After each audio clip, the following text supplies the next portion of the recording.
afudde Segirinya Dennis nga abadde asomesa kubala ne sayansi ku ssomero lya Saapolo Kagwa Emmengo waafiiridde abali yakagatibwa ne mukyala omwezi gw'omukaaga akabiri mukaaga ng'abaana olwawumula yasalawo agende mukyala we Dokasi Nakasaga muhanemono ng'amulese asulirira kuzaala. Namwandu Nakasaga ategeeza nti bali akadde awaka n'amusaba mugulirira amata bwatuka okusimba pikipiki yaliko ebbali w'oluguudo ng'eno ekimotoka ye kyamusanga ne kimulinnya. Bamutwalira naye era yali ku booda. Yali kutishinga avuga. Motoka yagaana okusiba. Motoka kikaki? Zino ez'amazzi.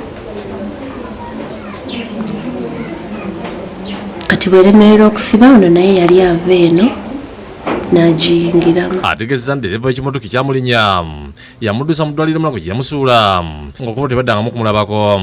Olwavaako bwe twafunira first aid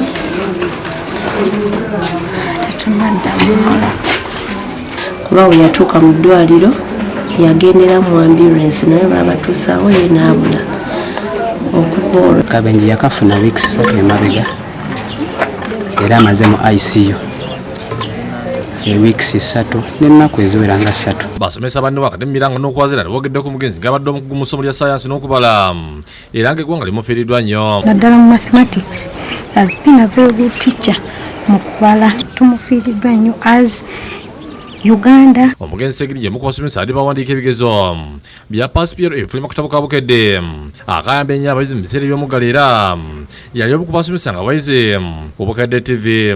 Yamanyibwa nnyo mu lockdown nga ayamba abaana ng'aweereza wako yafulumiranga mu Bukedde wa P1, P2, P3 era yalabikiramu nnyo era yakola nnyo yayamba nnyo abaana. Balira boogedde ku mikolo gye kwali okwanjula n'embaga ne bategeeza nti Segirinya abadde musajja wa buvunaanyizibwa nnyiri amaka ge. Za 10 mwezi olw'eggulu omulango gutuusiddwa mu maka ge Namaguma era ng'eno gibadde miranga na biwoobe.